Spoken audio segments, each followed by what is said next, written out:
Good morning, dear students. Welcome to our microwave lecture series. We are discussing about the third unit of our syllabus, that is called as the microwave active devices. In that, from the some few lectures, we are discussing the kinds of devices like the klystron, reflex klystron, two cavity klystrons. So in that series, from the last lecture, we have discussing the reflex klystron, and today we are continue with this topic with the efficiency of that reflex klystron. So in that reflex klystron, we see the one of the beam, that is called as the electron beam, which is generated a maximum amount of energy through the cavity when they are passing through that cavity. And what is happen when these electron beams are traveling through that cavity gap, and it is reback to the repeller electrode. We continue with this concept and see the efficiency of the reflex klystrons. So guys, ready to start the efficiency.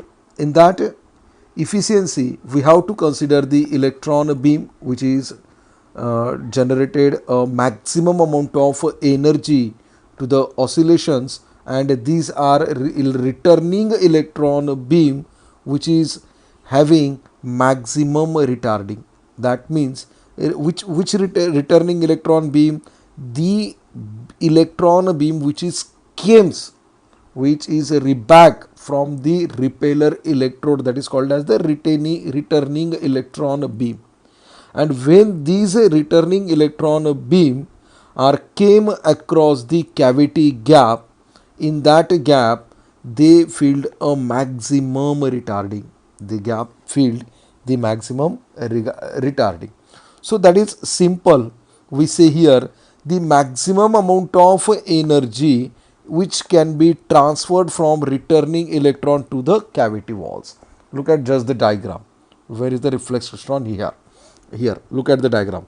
Suppose consider this line, the red line, it is nothing but the electron beam. When these electron beam are get closer to that repeller, and they are returning to back, because the negative potential, high negative potential, the electron beam are getting back. When these returning electron beam are get backward, they give here the maximum retarding in that gap, as well as they provide or they transfer a maximum amount of kinetic energy to that cavity gap, or to that cavity walls. So in that way, we can see easily, that is the reflex klystron, which is having the electron beam, and how they are came back. And after that, we see the one of the diagram. Look here, just a moment. Here in that diagram, we see in that diagram also the maximum energy which is transferred, the round trip transit angle, and which is referring to the center of a bunch,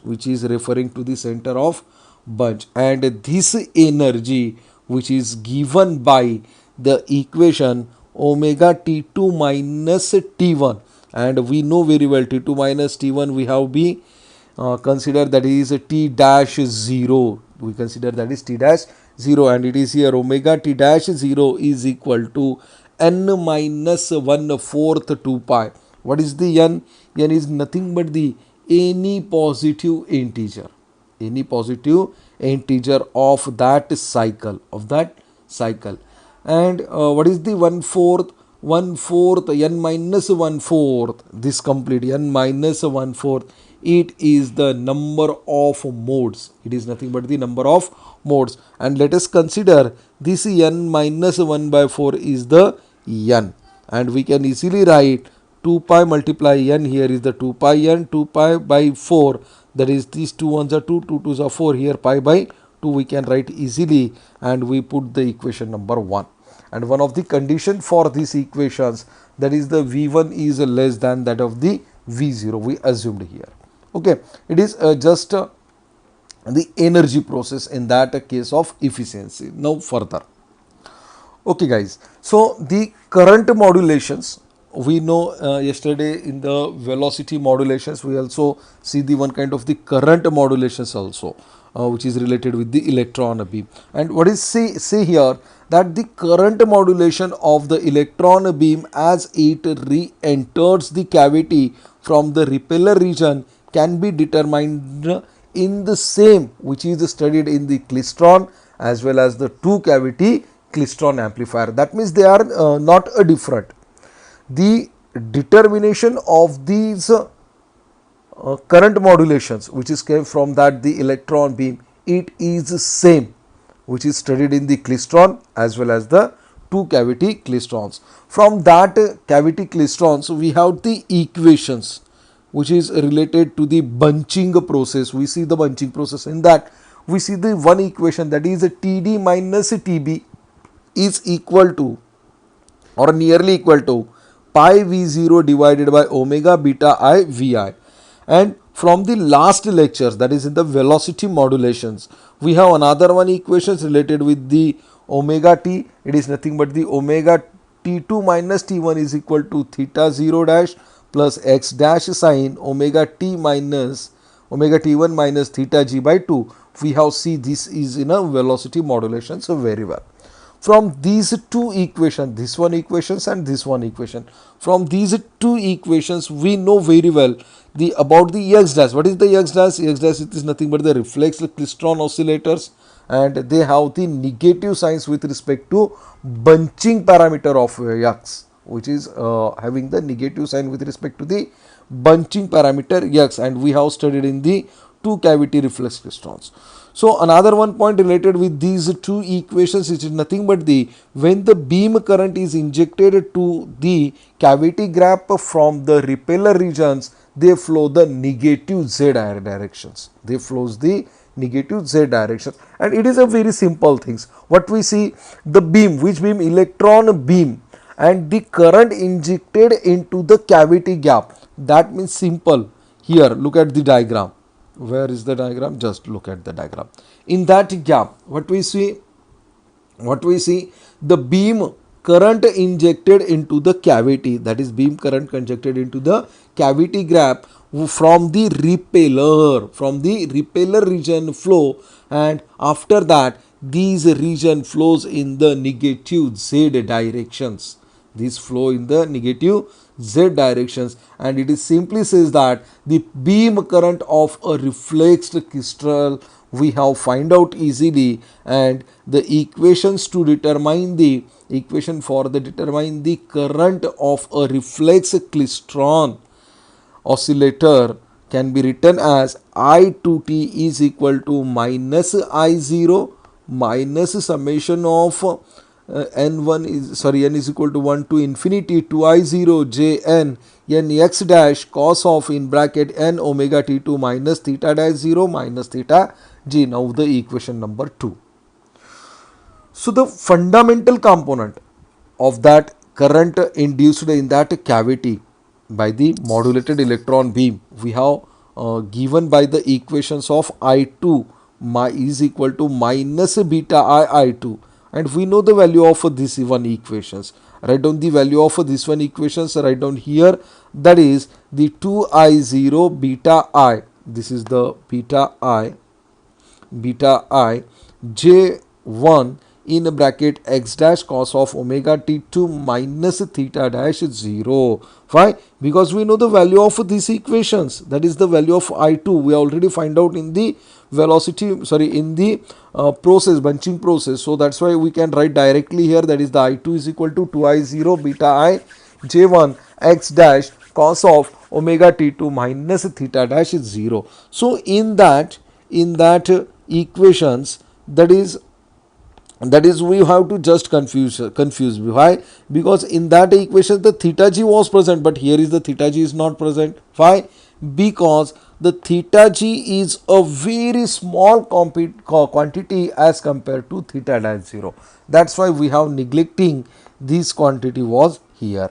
And the magnitude of a fundamental component, the magnitude of the fundamental component, that is I2 is equal to twice I0 beta I J1 x dash, and put the equation number 4 was here. So let us the about the powers, that is DC power and the AC power. Let us start with the DC power supplies. When we have to provide the DC power supply of that electron beam, voltage, that is nothing but the V0. So what is about the DC power?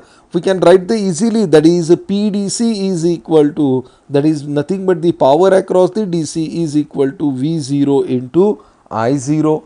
Similarly, when we are going to study, or when we are going to find out the equations related to the AC power, when the AC power is delivered to the load, AC power, when the AC power delivered to that load, and equation is nothing but the PAC is equal to VI2 divided by 2, and we have the value of I2. What is the value of I2? I2, it is nothing but the I2 I0 beta I J1 in bracket x dash 1, and here denominator was 2. This 2 get will be cancels, and equation is nothing but the VI I0 beta I Ji into x dash. Now we have the another equations regarding with these articles, from which equations, these equations of the theta dash 0. What is the theta dash 0? Here is the equations.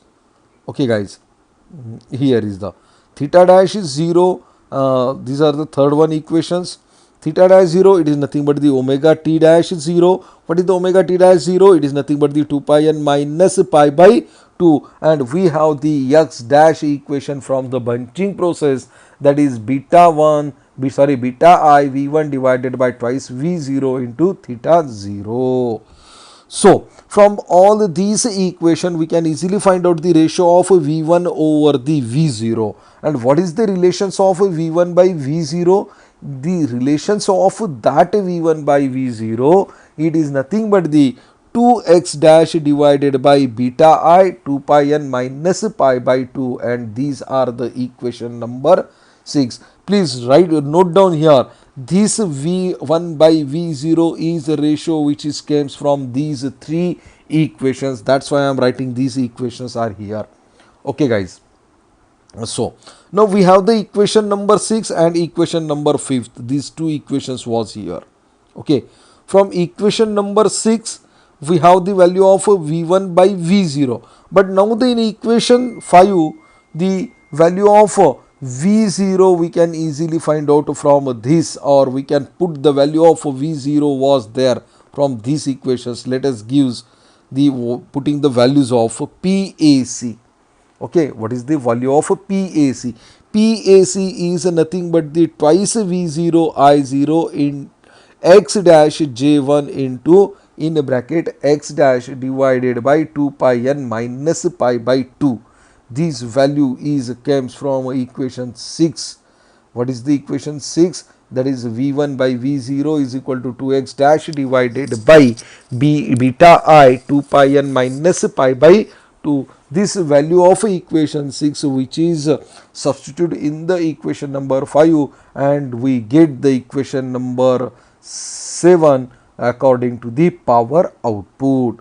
So therefore these equations we have related with the AC, that is means the alternating current across that the powers of power, and here is the DC. From these two equations, from these three equations, which three equation?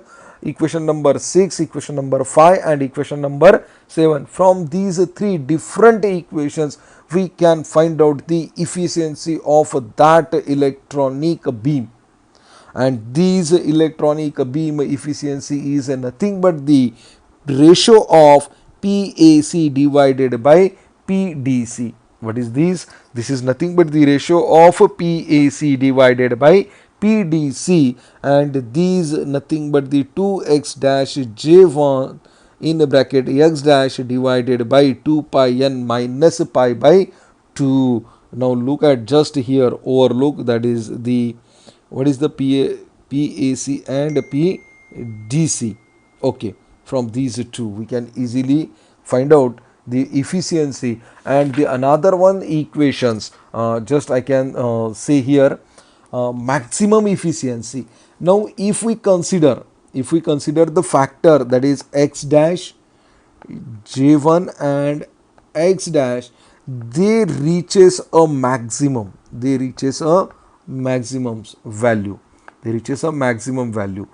Now in that, the maximum value is nothing but the 1.25 at x dash is equal to 2.408 and j1 x dash is equal to 0.52. What I say, we are going to find out the E max, that is efficiency maximum. Okay, when the efficiency is maximum, if the factor x dash j1 x dash reaches the maximum value, and the maximum value is 1.25, value is 1.25, and when they reaches the value is 1.25, it is nothing but the, when the x dash is equal to 2.408 and j1 x dash, it is nothing but the 0.52. In that situation, they can be giving a maximum efficiency, and in that the number of modes is 2. The number of modes is 2. And how we calculate the efficiency maximum? Maximum efficiency, it is nothing but the 2 into, what is the formula, x dash j dash, what is the value of that? It is nothing but the 2.408 j1, 2.408 divided by 2 pi, number of mode is 2 into pi by 2, and this is nothing but this 22.7% maximum efficiency. It is just a problem, it is just one kind of the problems, and the just the extra informations regarding with that, the efficiency of a maximum. And if we giving the plot, a graph against this on x dash, here x dash j1 or x dash value, here is the nothing but the here 1.25 is, it is nothing but the, here we consider, and here is the 2.5 here, and our graph is like that, such a graph. Okay, it is not a mandatory to graph is not a mandatory, but this is just equations regarding with the efficiency maximum, or it is important for our MCQ. Maximum efficiency, if the factor reaches a maximum value of 1.25, and answer is the simply, that is nothing but the 22.7%. So guys, it is a very short article related with the efficiency. I think we have understood with a different parameters which is giving from the different equations.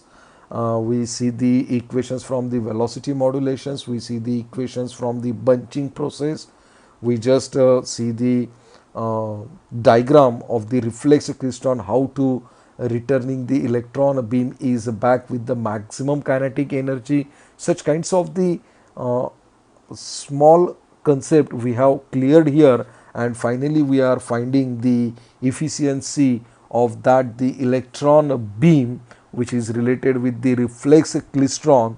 So I hope we can easily understood these equations, and it is a very small article related with the efficiency, but the one critical things in that equations, the equations are most important, because number of equations we can easily import from our previous topics, like that the bunching process, like that the velocity modulations, or in a klystron, reflex klystron, such kinds of the equations we can easily import here. That's why these are topic is quite small. So please be aware about the equations. It is so important regarding with our syllabus. MCQs mostly which is asking in our exams, and The definitions is very easy. That is efficiency, it is nothing but the ratio of PAC divided by PDC, and we have only the efficiency, not for the power output. So guys, we already studied in that topic, that is also a power output. So it is a very easy articles. So guys, thank you so much for attending this lecture.